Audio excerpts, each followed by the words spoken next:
आपसे कहूँ कि पूरी दुनिया को सिर्फ एक ही कंपनी चला रही है तो आप कहेंगे पागल वागल हो गया क्या।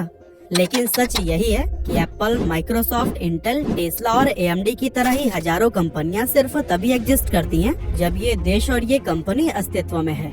इस कंपनी के दम पर आज ये देश पूरी दुनिया में अपनी एक अलग ही वैल्यू रखता है। दुनिया की कोई भी कंट्री गलती से भी इस देश से अपने संबंध नहीं बिगाड़ना चाहती, क्योंकि इस देश पर खतरा यानी कि ज्यादातर टेक कंपनीज पर खतरा। तो अब सवाल उठता है कि पूरी दुनिया को अपनी उंगलियों पर नचाने वाला ये देश आखिर है कौन सा, और यहाँ मौजूद ये कंपनी ऐसी क्या चीज बनाती है कि इतनी बड़ी बड़ी कंपनियों का भाग्य भी इसी पर ही डिपेंडेंट है। चलिए सब कुछ जानते हैं थोड़ी डिटेल में। तो दोस्तों, मैं जिस देश की बात कर रहा था वो देश चाइना, रशिया या USA जैसा कोई हाईटेक देश नहीं है, बल्कि ये ईस्ट एशिया में मौजूद एक छोटा सा देश है जिसकी आबादी हमारे मुंबई शहर से भी कम है। नाम है ताइवान, और इस देश को बाहरी दुश्मनों से बचाने का काम करती है इस देश की सेफ्टी हब कहे जाने वाली ताइवान सेमीकंडक्टर मैन्युफैक्चरिंग कंपनी यानी कि TSMC। जी हाँ दोस्तों, ये नाम आपने शायद पहले कभी भी ना सुना हो, लेकिन इस कंपनी के द्वारा बनाए गए चिप आप हर दिन हर समय यूज कर रहे होते हैं। एक्चुअली हमारे mobile phone, laptop, AC, cars और यहाँ तक कि फाइटर जेट्स और नासा के रोवर्स में भी इसी कंपनी के द्वारा बनाई गई चिप्स का ही इस्तेमाल किया जाता है। ये चिप्स असल में सेमीकंडक्टर चिप्स होती हैं और एक बड़े स्केल पर हो रहे इनके इस्तेमाल की वजह से ये आज के इस टेक वर्ल्ड के लिए पेट्रोल और डीजल के समान ही फ्यूल का काम कर रही है। ताइवान के नॉर्थ वेस्ट तट पर मौजूद कंपनी TSMC दुनिया की मोस्ट एडवांस चिप्स का लगभग 92% खुद प्रोड्यूस करती है।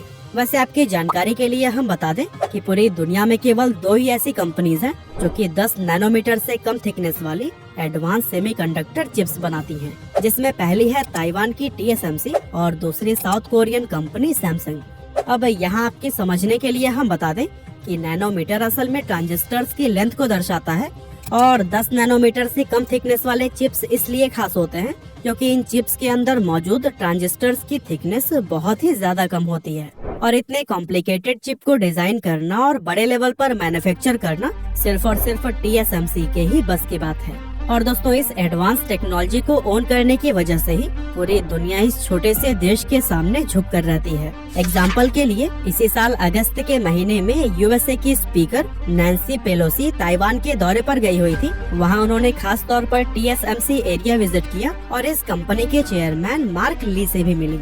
हालांकि चाइना इस खबर से बेहद नाखुश था। यहाँ तक कि चाइनीज प्रेसिडेंट शी जिनपिंग कई हफ्तों पहले से ही पेलोसी को ताइवान न जाने की धमकी दे रहे थे, लेकिन चाइना के लाख मना करने के बाद भी नैन्सी पेलोसी ताइवान गई और वहां जाकर उन्होंने TSMC कंपनी को भी विजिट किया। और इस इवेंट से आप खुद ही समझ सकते हैं कि ये कंपनी कितनी ज्यादा स्पेशल है। हालांकि बात न मानने पर चाइना ने नाराजगी जताते हुए ताइवान से इंपोर्ट किए जाने वाले कुछ सामानों की सप्लाई भी बंद करवा दी थी, लेकिन ये नाराजगी ज्यादा दिनों तक नहीं चली क्योंकि चाइना को भी तो TSMC से चिप चाहिए ही ना। अब शायद आपको पता हो कि USA हमेशा से ही ताइवान को काफी प्रोटेक्ट करता हुआ आया है और इसके पीछे का मेन रीजन ये है कि उसे पता है कि अगर ताइवान पर ध्यान नहीं दिया गया तो चाइना उस पर कब्जा कर लेगा और इससे कंपनी का कंट्रोल चाइनीज गवर्नमेंट के हाथों में चला जाएगा। और ऐसा हो जाए इसे USA ही क्या दुनिया का कोई भी देश नहीं चाहता। यहाँ तक कि अमेरिका के प्रेसिडेंट जो बाइडेन ने एक चिप्स एक्ट लॉ साइन किया है जिसके तहत अमेरिका में गवर्नमेंट के द्वारा सब्सिडी पाने वाले उन सारी कंपनीज को बैन कर दिया जाएगा जो कि चाइना के लिए चिप्स मैन्युफैक्चर करती हैं। और इन सभी बातों से यह साफ देखा जा सकता है कि इस ताइवान की कंपनी के लिए 2 बड़े नेशंस के बीच में कोल्ड वॉर चल रहा है।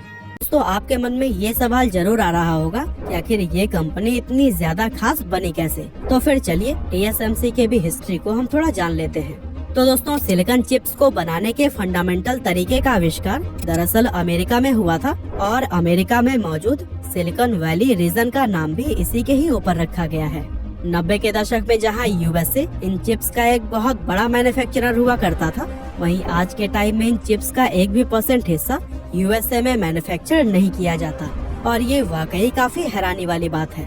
असल में हुआ ये कि 1980s में इन चिप्स को प्रोड्यूस करने वाली अमेरिकन फर्म्स को बड़ी बड़ी जापानीज कंपनियों से हाई कंपटीशन झेलना पड़ रहा था। ऐसे में उनके प्रॉफिट में लगातार गिरावट आने लगी, जिसके कारण इन एक्सपेंसिव फर्म को हैंडल करना काफी मुश्किल हो गया था और इसी मौके का फायदा उठाया ताइवान के फेमस बिजनेसमैन मॉरिस चैंग ने।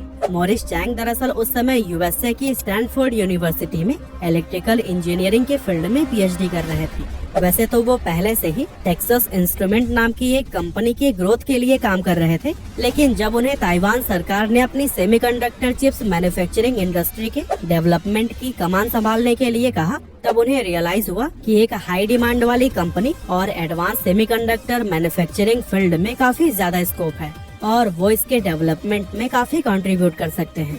इस तरह मॉरिस चैंग ने 1987 में ताइवान सेमीकंडक्टर मैन्युफैक्चरिंग कंपनी यानी कि TSMC की शुरुआत की। अब स्टार्टिंग में चैंग ने नुकसान उठाते हुए अपनी चिप्स को काफी लो प्राइस में बेचना शुरू किया, क्योंकि वो इस स्ट्रैटेजी की मदद से पहले बड़े मार्केट को कैप्चर करना चाहते थे। और दोस्तों, प्लान के तहत काम करते हुए मॉरिस चैंग काफी सक्सेसफुल भी रहे, जिससे कि आज हालात ये है कि पूरी दुनिया में सिर्फ और सिर्फ TSMC का ही बोलबाला है। यहाँ तक कि एप्पल, क्वालकॉम, इंटेल और टेस्ला जैसी बड़ी बड़ी और एडवांस कंपनीज भी सेमीकंडक्टर चिप्स के लिए TSMC पर ही निर्भर करती हैं। यहाँ तक कि लास्ट ईयर जब ग्लोबल चिप शॉर्टेज हुआ था, तब हर चीज के दाम बहुत बुरी तरह से बढ़ गए। कार का प्रोडक्शन बहुत कम हो गया और पूरी दुनिया में ही इसका असर दिखाई दिया। TSMC की सक्सेस और मार्केट डिमांड को देखकर अब बाकी के देश भी सेमीकंडक्टर मैन्युफैक्चरिंग कंपनीज को आगे आने का मौका दे रहे हैं। लेकिन सच्चाई यह भी है कि जब तक कोई भी कंपनी TSMC के लेवल तक पहुंचेगी, तब तक यह कंपनी और भी आगे बढ़ चुकी होगी। यहाँ तक कि TSMC ने तो यह भी अनाउंस कर दिया है कि 2025 तक वो 2 नैनोमीटर जितनी पतली सुपर एडवांस सेमीकंडक्टर चिप्स बनाने में भी कामयाब हो जाएंगे। वैसे दोस्तों, आपको क्या लगता है, फ्यूचर में कोई कंपनी इस मार्केट के अंदर TSMC को रिप्लेस कर पाएगी या फिर नहीं? आप अपना जवाब हमें कमेंट करके जरूर बताइएगा।